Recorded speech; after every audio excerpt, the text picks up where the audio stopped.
That's the sign that you don't want to hear. That means there's aeroplanes approaching.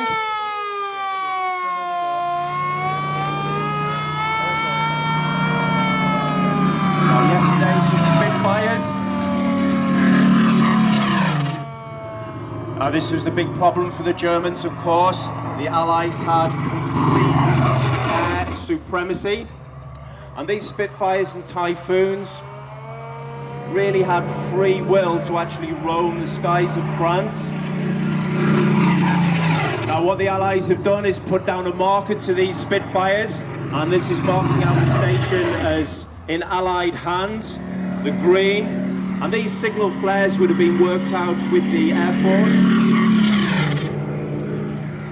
And at this point in the war, the Allies were really getting organised with radio and close cooperation between the Navy, the Air Force and the Army, all these working together. So obviously they don't want the Spitfires or Hurricanes or Typhoons to strafe this station. So the Allies have put a marker down to mark it out as in order. So no one has attacked this station. You can imagine how difficult it was for the Germans there to operate. And in fact, it got so bad for the Germans that they actually operated only during the night time. Every bit of movement had to be at night. If they were operating in daylight, they were real targets for these ground attack aircraft. And you can see at the right of the battlefield, at this platform there, the Germans are actually coming back to have a look at this station. So we've got this situation where the Allies have come to the platform, signalled to the marauding Spitfires and Hurricanes not to strafe the station. The Germans are sneakily coming back in to have a look at what's gone on. And they're totally unaware at this point that the station has been occupied, and we're having a look here, occupied by American troops from the 82nd Airborne. Now that German there, he's an officer, and German officers can be recognized by their silver epaulets, and he's actually a Hauptmann. Now a Hauptmann is a captain. And that's a British captain, but the Germans call them Hauptmann. So he's quite a senior officer with these German soldiers. So I don't know what they're up to. He's probably lost something last night, that officer.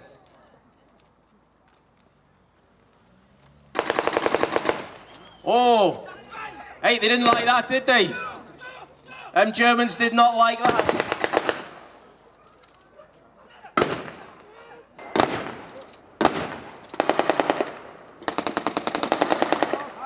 Now at the back of the station there, the Americans have positioned, and they look like soldiers from the 101st. They've got a 30 caliber mounted on top of the bridge. And a 30 caliber is the little brother or sister of the big 50 caliber. Now what are the Germans up to? They're going to try and rescue their Hauptmann. Oh, hey, look, they're sneaking around on the platform there, on the railway, those Germans there. Now the Germans are armed with the Mauser, the K98 Mauser, and that was actually first introduced in 1898 and was used throughout World War I and into World War II. And the Germans are not going to give up this platform without a fight.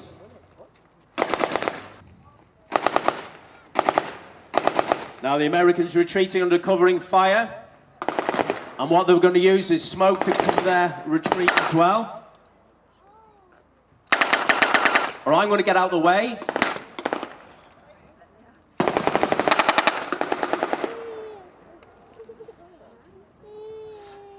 Now, smoke was used on both sides to actually cover the movement of soldiers. Still used today. Very, very effective. Put a smoke screen down, and the soldiers don't know who they're firing at. Now, I don't think the Germans know how many American troops are hiding around here. I didn't know until I came here and saw them all. So they might get a nasty shock in a minute.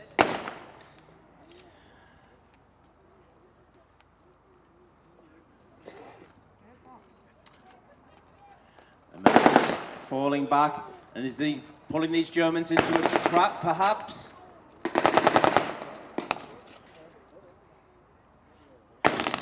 Now, the automatic weaponry is a smaller caliber, predominantly 9mm.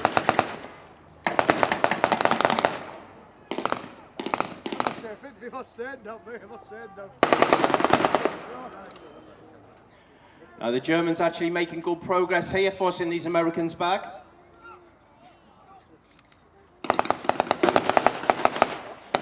Now, the commandos turn. Recognize the commandos with their green berets. Now, all four of the Allies working together effectively.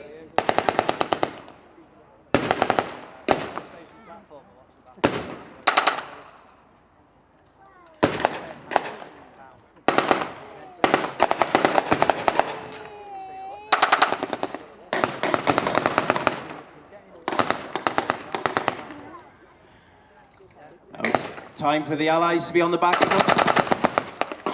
Looks like there's some more reinforcements coming in, some more smoke being put down by the Americans.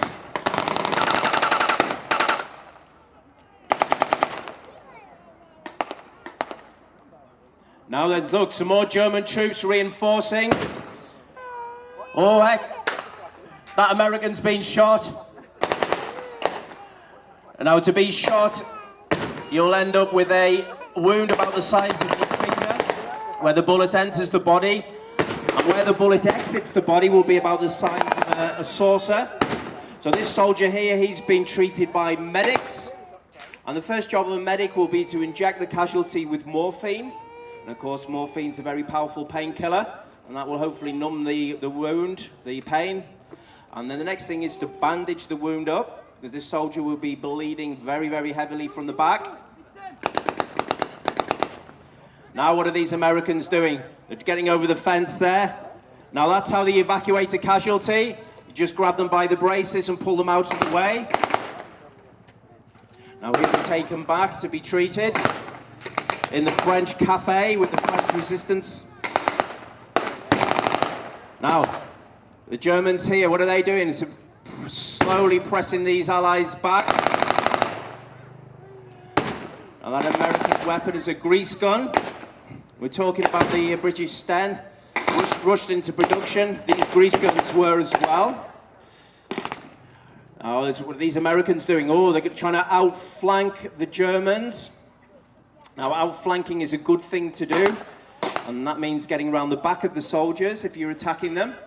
And then you can bring fire on two sides to the enemy. Now, what are those Germans doing? Hey, up, they're retreating.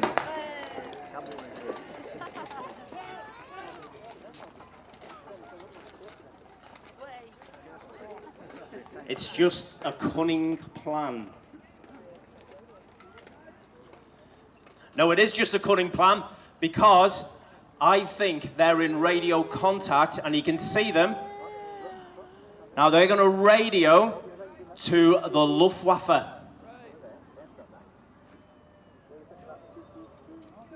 Now the Luftwaffe are the German Air Force. So what the Luftwaffe are going to do, they're going to send one of their Fokkers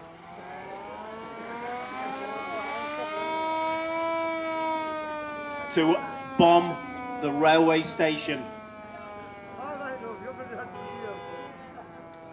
And you always get it right in German when you said, you bombed our chippy. Well, I tell you what, you lot bombed our schnitzel factory, and we don't like it, so we're going to strafe your railway thing with a Fokker. Right.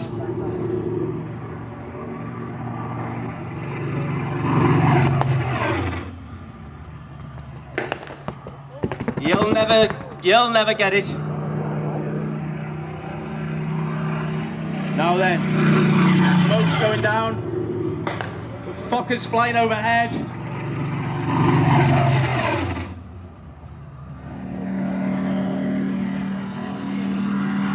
Oh.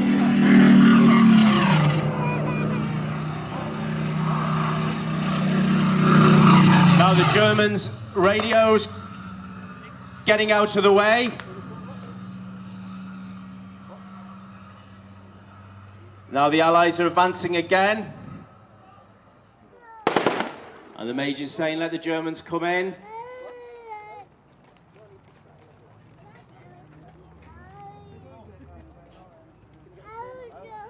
And the Allies are keeping their heads down again.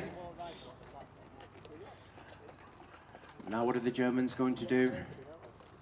They're going to try and counter-attack the Allies here again.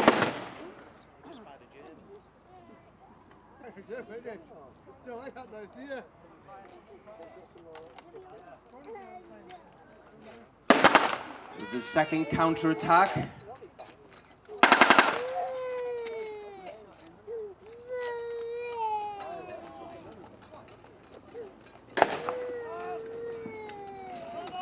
And the Major's saying, fall back, fall back.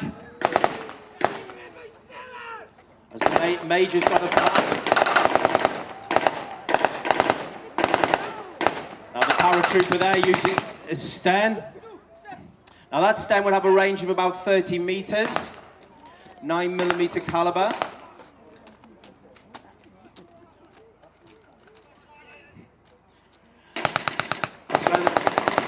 The sergeant is getting out of the way, covering fire. Now the Germans retaking their position again. Few casualties on the railway. Now the Allies being pushed right back to the French cafe, where their wounded are being treated. Oh no, he's died.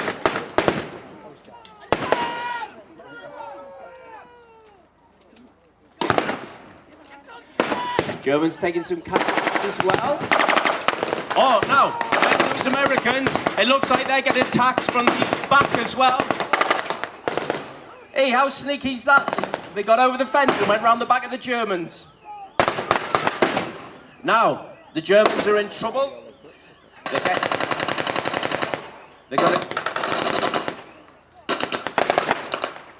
They're getting attacked from the front and the back. I tell you what, they don't like that.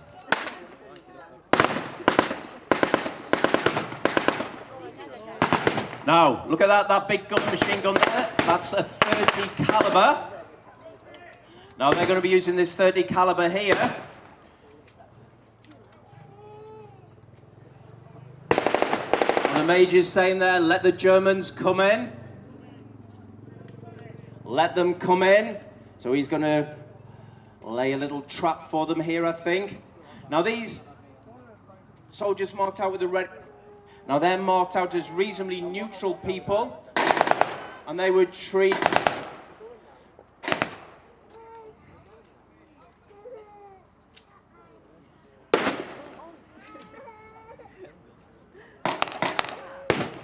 Now, let's have a look. The Germans putting a smoke screen down. Still getting attacked from the back as well by the American 82nd.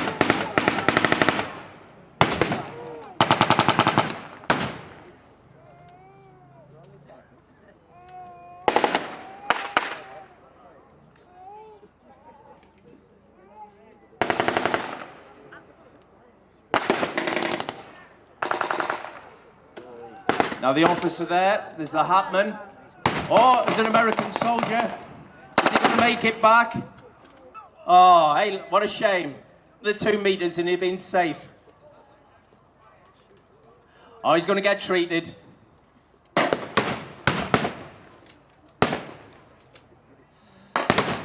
Now then, you see the Germans having to fight on both sides.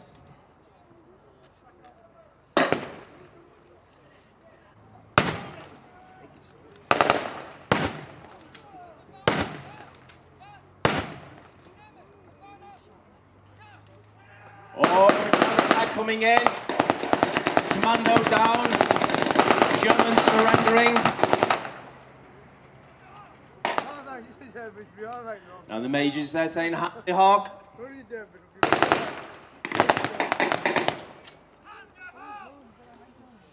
Now what have we got left there? We've got the German officers.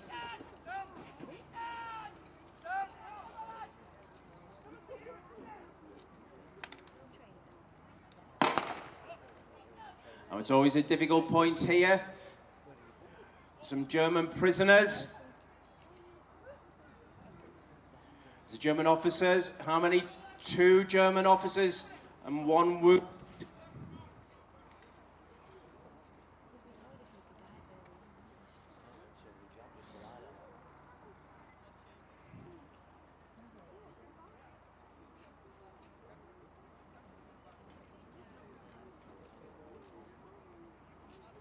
Now, these German officers here will be really good prisoners of war. They'll have papers and information, and they're going to be marched off. Now, the Major here just checking his casualties.